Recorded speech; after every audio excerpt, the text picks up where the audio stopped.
네, 기출, 빈출 지문 관련 주문 잡을게요. 먼저 주택임대차 보호법 1번과 7번 같은 겁니다.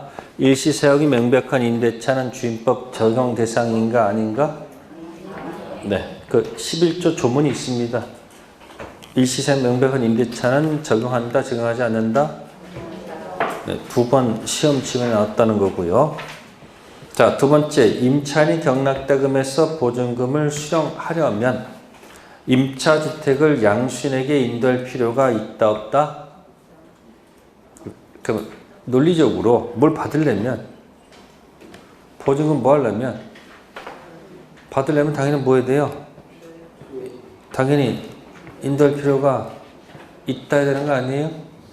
그 밑에 조문 있죠? 사망에 뭐 있어요? 그 밑에. 임차인은 임차주택을 양수인에게 뭐 하지 않으면 보증금 받을 수 없죠. 그 두 가지 무슨 관계란 얘기예요? 동시이행 관계란 얘기가 되겠죠. 03. 주택임대차 묵시갱신이 있을 때 존속기간은 약정 없는 것으로 볼까? 2년이다, 1년이다. 셋 중 골라보세요. 주택임대차 보호법 자동갱신됐다. 네? 네. 그래서 밑에 6조 2항에 존속기간은 뭐죠? 2년 본다. 약정 없는 게 아니에요. 이건 어디서 써먹어? 이거는 일반법에 묵시갱신했을 때 기간은 약정 없는 것이 되죠.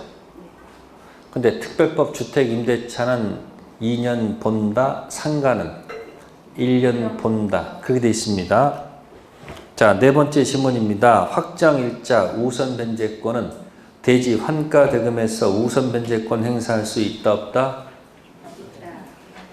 네, 거기 가르치는데 뭐 있어요? 밑에 조문에 대지를 포함한다고 되어 있죠. 건물만 들어가는 게 아니고 어디도 대지 환가 대금도 포함시켜서 우선 변제 받을 수 있다는 거예요. 최우선 변제도 똑같아요. 무슨 변제도? 다음 편 넘기시고요. 5. 임차인이 경매 절차에서 해당 주택을 소유권을 취득했다. 그러면 임차권, 채권 있다가 경락 받아서 소유권 취득했죠. 임차권, 소유권 동일인에게 들어가면 임차권은 혼동으로 뭐 한다? 그럼 보증금 반환 뭐 할 수 없어요? 청구할 수 없다가 되겠죠. 자, 밑에 거 0608 저당권 설정된 주택을 임차여 대항력을 갖췄죠. 그렇죠? 근데 후손이 저당권이 실행됐죠. 매수인 단지한테 대항할 수 있을까 없을까? 6번, 8번은 뭘까? 6번, 8번은 뭘까? 저당권 설정된 주택을 임차했죠. 그리고 그 뒤에 또 누가 실행했어요? 후손이. 그러면 거기 6번은 이런 거죠. 1번 저당권, 2번 저당권 중간에 낀 주택 임차인을 얘기하는 거예요. 어떤 임차인이요? 낀 1번 저당권, 2번 저당권 사이에 임차인 있다는 얘기죠. 그럼 2번이 경매하더라도 말소 기준 권리는 2번 아니고 몇 번? 1번. 그러니까 선순위가 아니고 뭐다? 후순위. 따라서 경락인에게 뭐 할 수 없다? 대항할 수가 없습니다. 그 밑에 3제 5를 갖다 놨어요. 후손위는 경락에 따라 소멸합니다. 단 선순위는 뭐 하지 않아요? 소멸하지 않습니다. 그래서 6, 8은 1번 저당권, 2번 저당권 경매되면 박수치고 떠나라. 시험 사례 문제 나오면 거의 이거 가지고 냅니다. 1번, 2번 낀 임차인 경매되면 박수치고 떠납니다. 후순이기 때문에 대항할 수 없다. 8번 대항력 갖춘 후 매매로 소유자가 변동됐다. 임차인은 전 소유자에게 보증금 반환 청구할 수 있다 없다? 있다 없다? 없죠. 누구한테 요구해야 돼요? 그러면 이 두 사람이 만나서 매매 대금할 때 안고 가는 보증금 뭐하고? 제하고 받지 않았을까요? 따라서 보증금은 누구한테 가면 안 되고 전이 아니고 누구다? 현. 그래서 전 소유자한테는 보증금 반환 청구할 수 없다가 정답. 다음 10번 임차권 등기 명령에 의해서 임차권 등기가 마쳐진 후 수익 보증금을 내고 주택을 임차한 자는 최우선 변제권을 행사할 수 있다 없다? 정답은 없다. 즉 임차권 등기된 사람이 먼저 배당을 받아야 된다는 뜻이에요. 그래서 밑에 줄쳐놨죠. 밑에 임차권 등기 명령 집행에 따른 임차권 등기가 끝난 주택을 그 후에 임차한 임차인은 팔주에 따른 우선 변제 받을 권리가 없다. 이게 무슨 변제? 소액 임차인의 최우선 변제 누구보다 늦다는 얘기예요. 임차권 등기 명령된 사람보다는 먼저 받을 수 없다는 뜻. 다음 상가 건물로 가보겠습니다. 5페이지 1. 가등기 설정된 상가 건물에 임차하여 대항력 갖춘 후 본등기가 격려되면 상가 임차인은 본등기 격려한 자에게 대항할 수 있는가 없는가? 이건 그냥 당연히 없다 해야 되지 않아요? 가등기된 부동산을 보고 들어갔죠? 대항력 갖췄죠? 그다음 무슨 등기하게 되면? 본 등기하게 되면 순위가 뭐예요? 소급하죠? 그럼 어떻게 돼? 대항할 수가 없죠? 그러니까 뭐 보고 들어가면 안 된다. 가등기 보고 들어간 사람들은 용감한 사람들이야. 그래서 없다. 다음 중단과실로 파손했다. 권리금 회수 기회를 보장할 필요가 있다 없다? 설령 모른다 하더라도 뭐예요? 잘못 있지 않을까? 근데 조문 확인할게요. 10조의 4 권리금 회수 기회 보호 등이 있죠. 네? 보호해줍니다. 근데 단서에 다만 10조 1항 각호 어느 하나에 해당하는 사유가 있는 경우에는 뭐하지 아니하다? 그러하지 아니하다. 그 다시 또 밑에 10조 갖다 얹혀놨어요. 1항에 사유 있잖아요. 계약갱신 요구 거절 사유 있잖아요. 그걸 그대로 어디서 아니 권리금 보호를 받으려면 자기 할도를 해야 돼 안 해야 돼? 그러니까 그 중단 과실 또는 거기 3기 연체 막 이런 거 막 들어가 있잖아요. 그래서 밑에 10조에도 딱 두 군데 놨어. 어디하고 어디?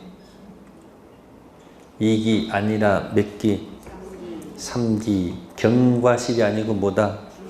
중단 과실. 자, 다음 페이지요. 3번.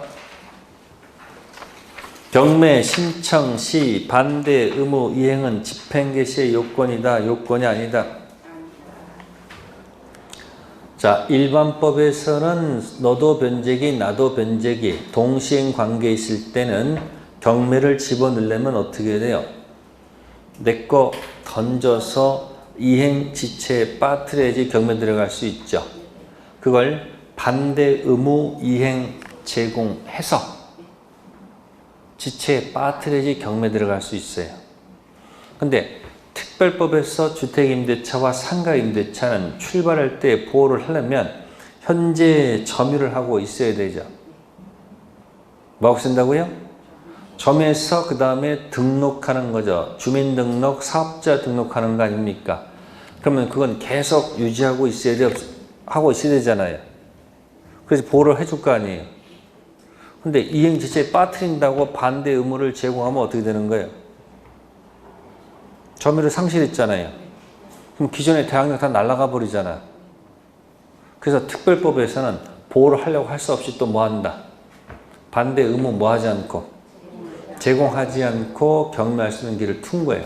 그래서 여기 조문이 있습니다. 5조에 뭐라고 돼 있어요? 임차인이 임차 건물에 대하여 보증금 반환 청구 소송 확정 판결 그 밖에 이에 준하는 집행 권한에 의하여 경매를 뭐하는 경우 민사 집행법 제41조에도 불구하고 반대 의무 이행 제공 이게 뭐예요? 건물 비워주는 것 건물 점유를 이전하는 것이 집행 개시의 요건으로 하지 뭐예요? 그러니까 주택을 비워주지 않고도 상가를 비워주지 않고도 뭐 할 수 있다? 경매할 수 있다. 네 번째 지문 사업자 등록 대상이 되지 않는 건물에 대해서는 상인법이 적용된다. 적용되지 않는다. 당연히 적용되지 않죠. 사업자 등록을 해야 되는 거니까. 5번 임대인에게 손해배상 청구의 권리는 임대차가 종료한 날로부터 3년, 5년 둘 중 하나 찍으세요. 자, 그래서 상가 건물 임대차 보호법이에요.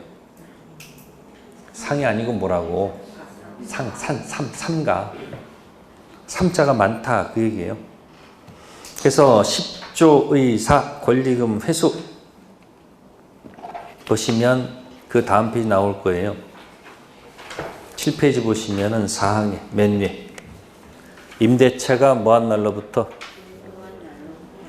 3년이라고 돼 있죠. 그래서 보통 일반법에서는 숫자를 잘 안 내는데 특별법에서는 가끔 출제자가 뭐 문장 안 읽고 그냥 숫자를 툭툭 던지는 경우도 있어요. 자, 챕터 3 갑니다. 가등기, 담보 등에 관한 법률 1. 청산금 미지급으로 본등기가 무효가 되었다. 근데 그 청산 절차를 마친 경우라고 돼 있죠. 그 후에 다시 뭐 했다고요?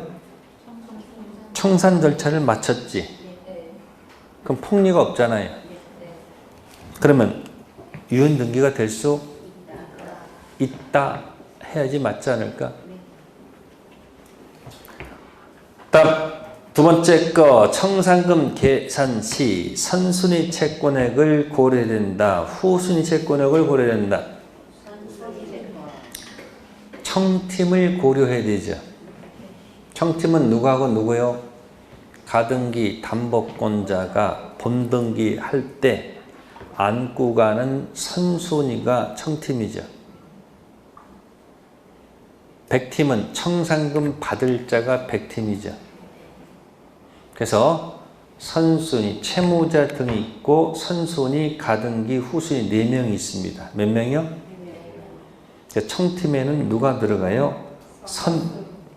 후는 고려할 필요가 없습니다.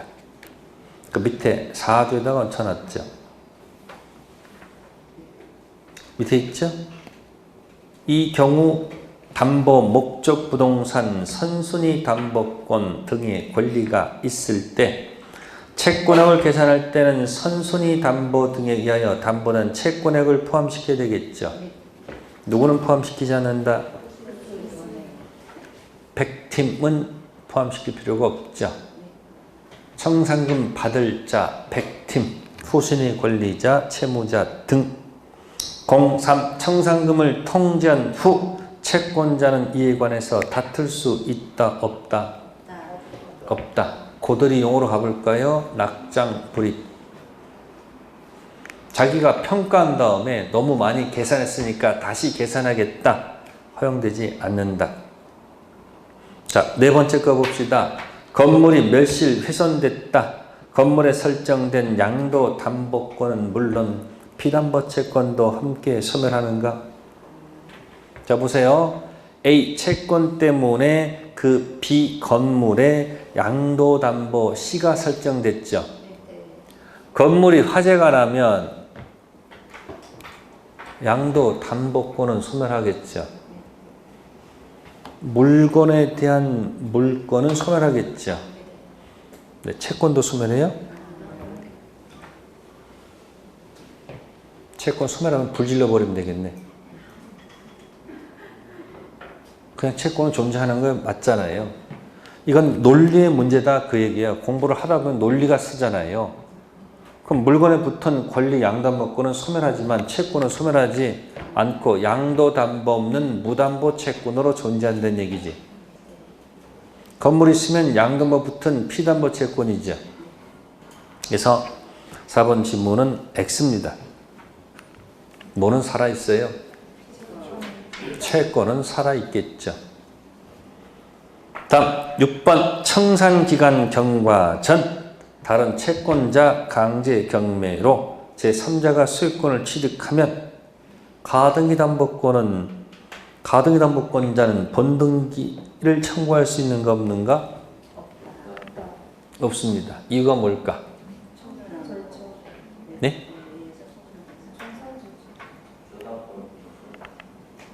경매가 되면 가등기 담보권자는 저당권으로 바뀝니다. 누가 경매를 했던지가 경매가 되면 가등기 담보권은 뭐로 본다? 저당권으로 보기 때문에 경매가 되면 모든 저당권은 뭐 하는 거예요? 소멸합니다. 배당 받으면 되지 뭐 우선 변제 받고 끝난다는 얘기죠. 그 밑에 15조 갖다 써놨죠. 담보 가등기 마친 부동산에 대해서 누군가가 강제 경매 등이 행해지면 담보 가등이 걸리는 그 부동산 매각에서 뭐 한다? 이유는 저당권으로 바뀌기 때문에. 그럼 뭐 받으면 되는 거예요? 채권 신고해서 배당받으면 되지요. 06. 양도담보가 설정된 경우 차임은 양도담보권자가 취득할까요? 양도담보권 설정자가 취득할까요? 밑에 질문 들어갔네. 점유는 누가 합니까?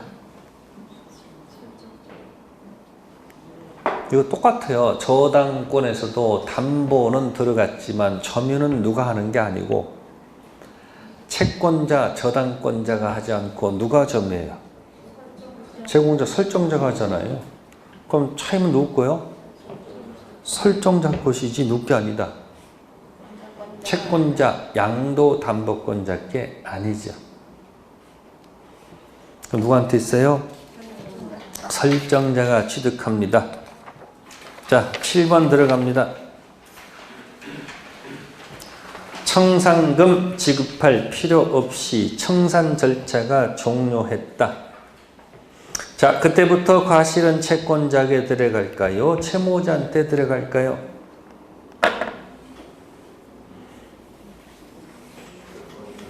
아니, 청산 절차가 종료가 됐으면 이제 과실 누구 거예요? 채권자가 들어가겠죠. 자, 9번 청산기간 경과 전 가등기한 본등기를 마치면 그 본등기는 유효, 무효? 당연히 무효죠. 그래서 밑에 3조 보시면 1항에 어떻게 되어 있어요? 제목이 담보권 실행 통지와 무슨 기간? 그럼 청산 기간은 어떻게 계산할까? 채권자가 담보계약에 따른 담보권 실행하여 담보 목적 소유권을 취득하기 위해서는 채권의 변제기 후 제4조 청산금 평가액을 채무자 등에게 뭐하고? 통지하고 통지가 채무자 등에게 발신이 아니고 뭐한 날로부터? 몇 개월? 2개월이 지나야 된다 그 얘기예요. 청산금이 없다도 그 뜻을 뭐 할까? 통지 해야 되겠죠. 그러면 청산금은 언제 지급하는 거예요? 2개월 지난 후 청산금 지급해서 소유권 취득하는 거죠. 근데 청산기간 경과 전 본등기하면 그 등기는 당연히 뭐예요? 무효등기죠. 자, 그래서 가담법에서는 그 12조 잘 정리해 두셔야 돼요. 일부러 갔던 이유는 4조에 선이 들어가 있죠. 응? 12조 2항에는 후가 들어가 있죠. 네? 청팀의 선은 청산금 평가액 고려 대상이 되고 후순위는 청산금 받을 자로서 불만이 있으면 무슨 기간 내에 대기했다가 대기했다가 니 죽고 나 죽자고 경매 들어갈 수 있죠. 그 확률이 99.99%. 그러니까 가등기 담보권자는 자신이 가등기 본등기 하지 않고 지가 뭐 할 것이다? 경매할 것이다. 12조 잘 정리해 두시면 돼요. 가담법은 청팀, 백팀 구별하면 맞힐 확률이 높고요. 다음에 집합건물법 가보겠습니다. 1. 구조상 공용 부분 득실 변경은 등기해야 효력이 생기는가? 그래서 밑에 보면 전유 부분이 가면 공용 부분은 절대적으로 따라가야 되겠죠. 그러니까 13조 2항 때문에 13조 3항의 공용 부분에 관한 물건 득실 변경은 등기가 필요할 이유가 없죠. 무슨 성 때문에? 절대적 일체성. 02. 전유 부분에 속하는 한 동 건물의 설치 보존 흠으로 다른 자에게 손해를 입힌 경우 그 흠은 전유 부분에 존재하는 것으로 추정할까요? 간주할까요? 공용 부분에. 밑에 보세요. 그 다음 페이지 보세요. 끝에 본다라고 되어 있어요. 추정한다고 되어 있어요. 이해됐어요? 그래서 사실은 이것 때문에 혹시 화장실 물이 새는 경우도 있어 없어? 보통은 밑에서 올라와 가지고 뭐 해달라고 그래? 고쳐달라고 막 찔러대지. 그죠? 근데 이 조문을 타고 들어가면요, 그게 지금 전유 부분에 존재하는 것으로 추정하는 것이 아니죠. 무슨 부분에? 공용 부분이야. 그러니까 그 윗집 주인은 뭐예요? 내가 먼저 뭐 할 필요가 없는 거예요. 사실은. 아니 내 전유 부분에 문제 있는 게 아니고 어디에 있는 걸로? 그 누구 비용으로 충당을 먼저 해야 돼. 그 아파트 관리비로 공용 일단 대가를 지급하고 뜯어보니까 누구한테 문제가 있으면 전유 문제가 있으면 그때 돈 배상하면 되는 거예요. 원래가. 순서가 원래는. 근데 보통 위에서 그냥 해줘요, 안 해줘요, 그냥? 근데 원래는 어디 먼저 뭐부터 들어가야 되는 거예요? 공용 부분이니까 공용 부분 비용으로 뭐 하고 처리한 다음에 나중에 뜯어보니까 누구 거면 전유 부분 거면 그때 전유 부분 소유자가 배상해 주는 게 맞는 거예요.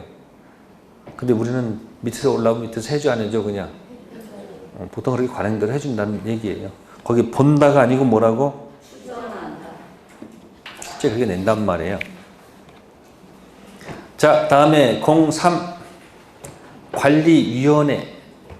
자, 의결기관입니까? 집행기관입니까? 감독기관입니까? 관리단, 집행, 의결기관이고 그걸 집행하는 기관이 관리인. 그 다음에 그 관리인을 감독하는 기관이 뭐다? 관리위원회. 그래서 관리위원회는 거기 26조의 3에 보시면은 구분 소유자 중에서 뭐 하도록 되어 있어요? 선출되죠? 그러면 3번 지문은 잘못됐죠? 전유 부분 점유하는 데 선출한다면 틀렸지? 점유하는 중에 임차인도 가능하잖아. 그러니까 앞에 게 아니고 뒤에 거죠. 구분 소유자 중에서 뭐한다? 선출한다. 다음 0405 재건축 결의 충족은 4분의 3, 5분의 4. 네, 5분의 4. 06 재건축 결의 재건축 참가 여부를 서면으로 촉구받았죠. 서면은 여기 하나밖에 없어. 서면 최고 받은 재건축 반대자가 법정기간 내 회답하지 않으면 재건축에 참가하겠다는 확답을 한 것으로 보는가? 예스 아니라고 그랬지. 노. 재건축 참가하지 아니하겠다는 뜻을 해답한 것으로 보죠. 그래서 최고 침묵 지키면 뭐가 아니고 예스가 아니고 뭐다? 노. 7번 집합 건물의 임차인은 관리인이 될 수 있는가? 똑똑해야 되지 않아요? 그래서 그 다음 페이지 보시면 거기 조문에 뭐라고 됐어요? 집행기관 관리인은 24조 2항에 뭐라고 됐어요?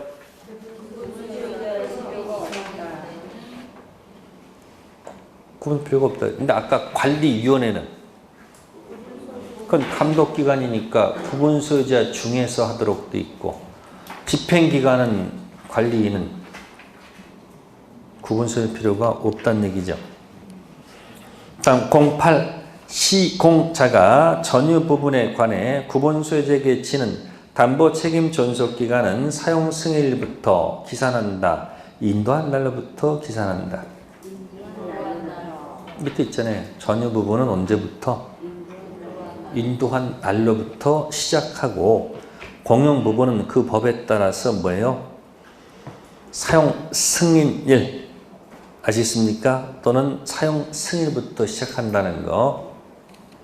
자, 공공 부분의 사용과 비용 부담은 전유 부분 면적의 비율에 따르는가? 이거 섞어버렸지. A 플러스 B 1 플러스 1을 내버렸죠. 사용은 어떻게 해요?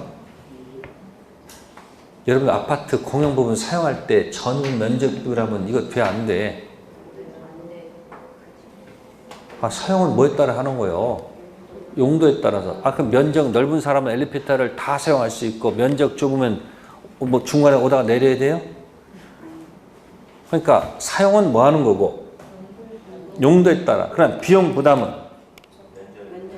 면적 비율에 따라 하는 거 아니에요? 섞어가지고 순간적으로 사가 헷갈리게 한단 말이에요. 그러니까 사용은 어떻게 하고 용도에 따라 비용 부담은 면적 비율에 따라 나눠야 되겠죠. 다음에 부동산 실권리자 명의 신탁이 하는 얘기입니다. 자, 문제 1번 가보겠습니다. 자, 경매를 통해서 무슨 신탁했다고 그랬어요? 네, 경매 목적물 소유자가 경매 매수인이 명의신탁 관계에 있다는 사실을 알고 있는 경우 경락인은 소유권을 취득하는가? 정답은 있다. 자, 여기 보세요. 갑하고 을하고 명의신탁했다. 무슨 신탁? 자, 이것이 매매일 때. 뭐일 때?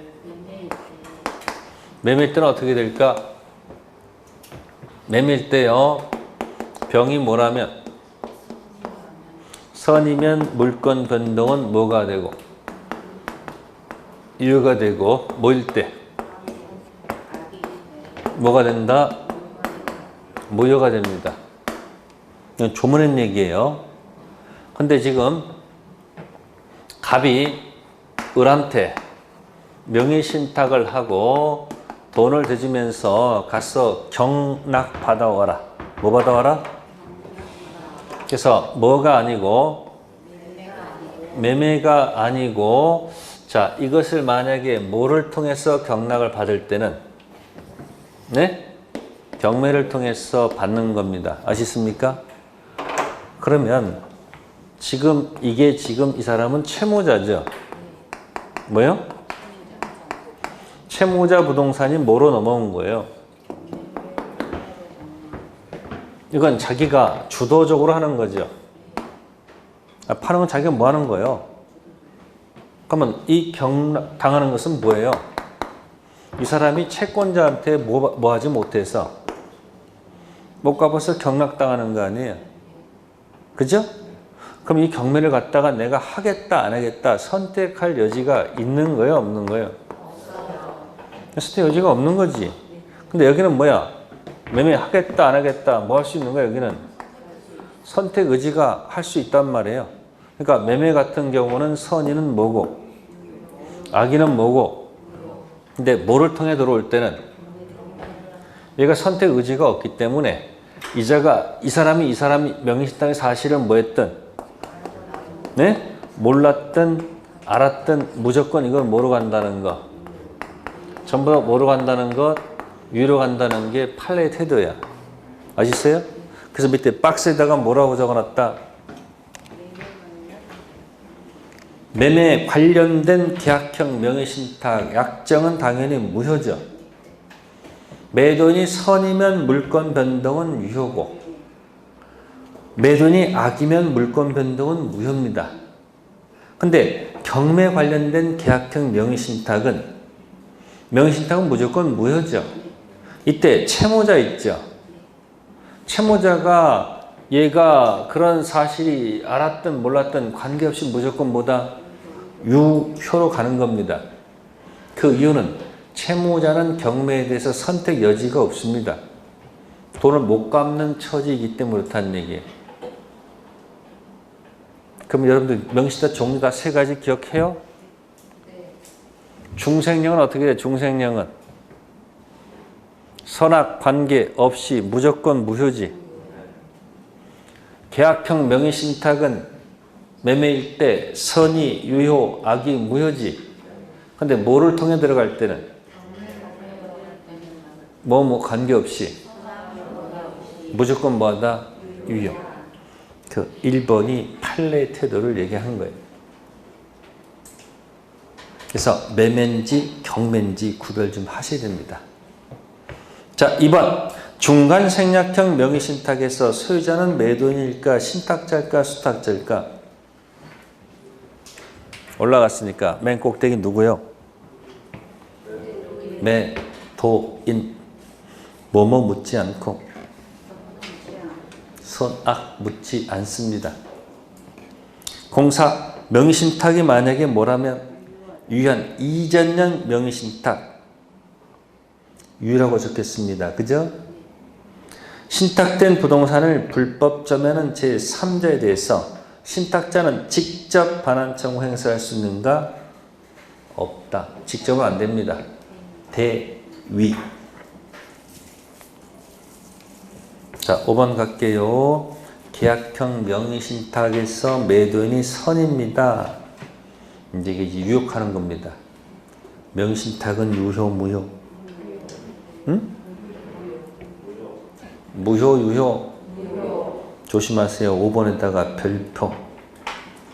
계약형 명의신탁에서는 매도인이 선이든 악이든 관계없이 약정은 무조건 뭐예요?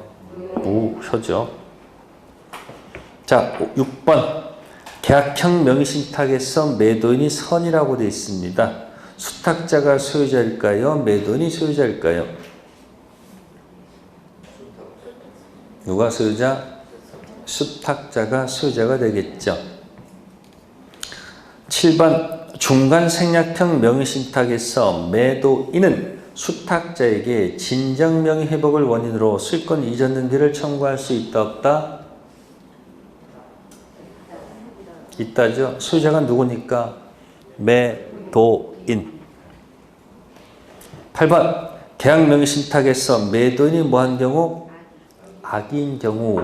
수탁자 등기는 무슨 등기다? 무효 등기 맞죠? 이 경우 수탁자가 제3자에게 이전해서 등기를 이전해 줬다면 제3자는 뭐 묻지 않고 선언 묻지 않고 소유권 취득하는가? 하겠죠. 그러니까 지금 1번하고 8번이 비교가 되는 거예요. 뭐하고 뭐요? 1번은 경매일 때 그 채무자가 악이라 할지라도 소유권은 누가 취득해요?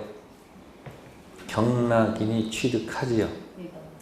근데 8번은 매매일 때 매도인이 악이면 수탁자가 소유권 취득해요? 못해요? 못해요. 그러니까 1번에 그 경락인이 누굴 얘기하는 거예요? 수탁자를 얘기하는 거예요. 누구 얘기한다고요? 자, 9번 갑니다. 이전형 명의신탁에서 신탁자는 수탁자에게 명의신탁 약정 해지 원인으로 이전 등기를 청구할 수 있는가 없는가? 해지가 되려면 어떻게 해야 돼요? 또 기억 안 나요?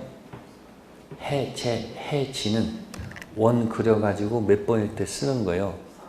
4번일 때 쓰는 용어 아니에요? 그럼 이전형 명의신탁에서 명의신탁은 유효야 무효야? 무효일 때 해지라는 말을 쓰면 돼 안 돼? 안 되지. 그래서 없다. 그래서 명의신탁 종류 3가지 잘 기억해 놓으세요. 이전형 있고, 예? 중생령은 뭐 묻지 않고, 선악 묻지 않고 무조건 소유자. 계약형일 때는, 매매일 때는 선의는 유효, 악의는 무효. 만약에 모일 때는, 경매일 때는 선악 무조건 유효. 네, 명의신탁 좀 정리하세요. 네, 주문 좀 설명드렸습니다. 네, 기출 문제도 가서 넘기지 마시고 밑에 뭐 보시고 해설 보시고 자꾸 연습하세요. 아셨습니까? 네, 이것으로 빈출, 여러분 이제 기출 지문 있죠? 다 정리했다고 보는 겁니다. 다시 한번 돌아가서 확인하세요. 네, 감사합니다. 네, 박수 치고.